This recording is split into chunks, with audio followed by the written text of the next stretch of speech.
Un empereur, il parle du désir, empereur romain, mort en 364. Le but de ma vie, c'est le Christ.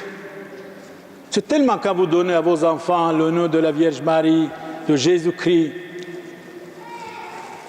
de les apprendre Ave Maria, je vous salue Marie, pleine de grâce, dès le commencement de leur petite jeunesse. Le but de ma vie, c'est le Christ. Mon désir, c'est Dieu. Le pape Pie XI disait, sans Dieu, on ne peut rien faire. Toujours invoquer Dieu, la très sainte Vierge Marie, Jésus-Christ notre Seigneur, et aussi votre ange gardien. Votre ange gardien. C'est très important d'invoquer Dieu. Si vos enfants, vous voulez faire des hommes, si de vos enfants, vous voulez faire des hommes,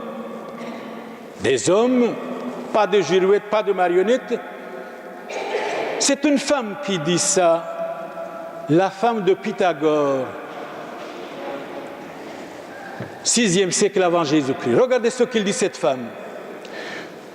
Si de vos enfants, vous voulez faire des hommes, de vraies femmes, que leur éducation soit vraie, sincère, véridique, austère, doivent supporter, doivent patienter, doivent supporter le froid, le chaud, la soif et le difficile.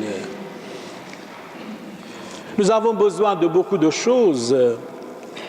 Bien sûr, d'abord la santé. Nous devons nous corriger. La vertu. Nous devons être de vrais hommes, de vraies femmes bien éduquées, chrétiennement, catholiquement, civilement. Sinon, nous sommes des hommes et des femmes incomplets. Incomplets. Celui qui est maître de l'éducation peut changer la face du monde. Celui qui est maître de l'éducation peut changer la face du monde. Et aujourd'hui, c'est le cas en Occident.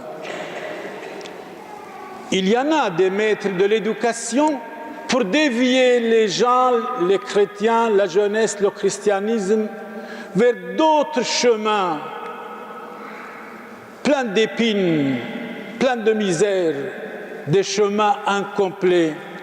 Or, Saint Jean-Baptiste disait, aplanissez le chemin, ouvrez votre cœur à la parole de Dieu. Celui qui est maître de l'éducation pour changer la face du monde. Ici, vous allez voir les anges de Dieu.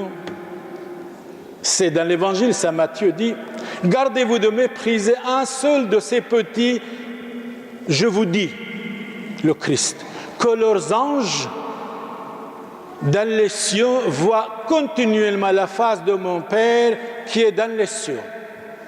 Il dit, attention, ne scandalisez pas les enfants, éduquez-les bien, parce que chaque enfant a son ange en face de Dieu, les protège.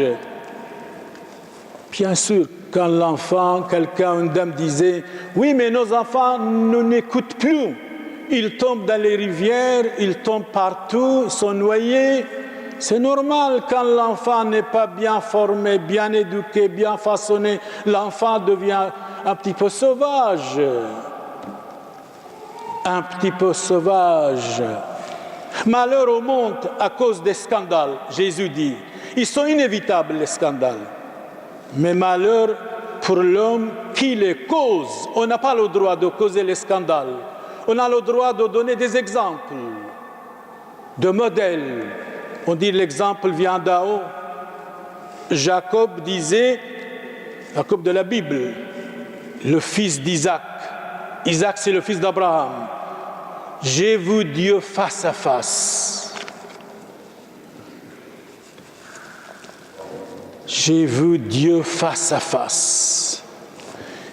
Il est écrit au sujet de face à face, c'est pour amour pour vous, le Christ n'a pas soustrait sa face au crachat. des hommes aux insultes.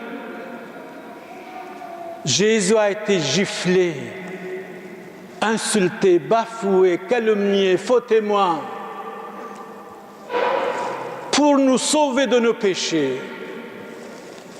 Napoléon disait, j'ai toujours pensé qu'en formant, en changeant une mauvaise éducation avec une vraie éducation, surtout l'éducation de la femme. La femme, c'est une école. La femme, c'est une religion. La femme, c'est l'université. La femme, c'est la lumière. Si elle est bonne. Pour honorer l'homme, il faut anoblir la femme. Éduquer bien la femme, l'homme, il est complet. Je suis certain que celui désire épouser une femme doit aimer en elle la bonté, la vérité, une vraie éducation et pas la beauté. La beauté, vous savez très bien, c'est passagère. La bonté.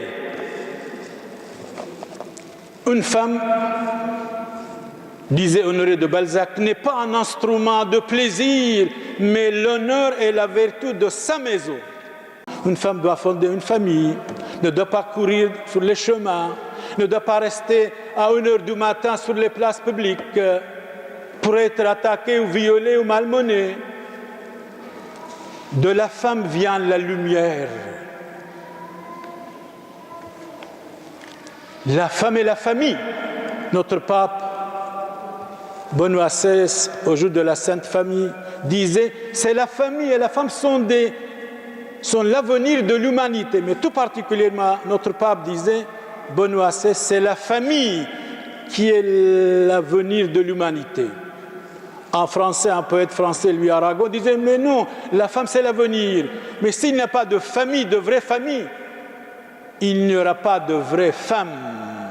C'est clair, c'est net. Montesquieu parle de l'éducation. C'est un savant français mort en 1755. Aujourd'hui, nous recevons 3 éducations différentes. Celle de nos pères, dans la famille, première éducation. Mais si la famille n'a rien reçu, ne peut pas donner une vraie éducation à ses enfants. Deuxième éducation de nos maîtres, c'est-à-dire de l'école. Mais si les professeurs, instituteurs, institutrices sont déviés, corrompus, ne peuvent pas donner quelque chose de vrai, une éducation aux enfants du collège, de l'université ou des écoles. Un professeur corrompu est capable de corrompre une classe entière. Et celle du monde. Celle de nos pères, celle de nos maîtres, celle du monde. Et le monde ne peut pas nous contenter. Si nous suivons le monde, le siècle va nous avaler. Comme saint Paul disait, attention, ne vous modelez pas sur le siècle est capable de vous avaler. Modelez-vous sur Jésus-Christ comme moi j'ai fait. Il faut pleurer les hommes quand ils n'ont pas une vraie éducation. Quand il n'y a pas une vraie éducation. Et dans la Bible, il est écrit, chapitre 27, verset 5, les proverbes de la Bible. Il vaut mieux pour les enfants d'être corrigés que d'être aveuglément aimés. Corriger, je crois chacun de nous, c'est valable. Chacun de nous, nous devons nous corriger. Tout particulièrement, les enfants doivent être corrigés parce que l'enfant est le produit de ce qu'il écoute, de ce qu'il voit, de ce qu'il attend.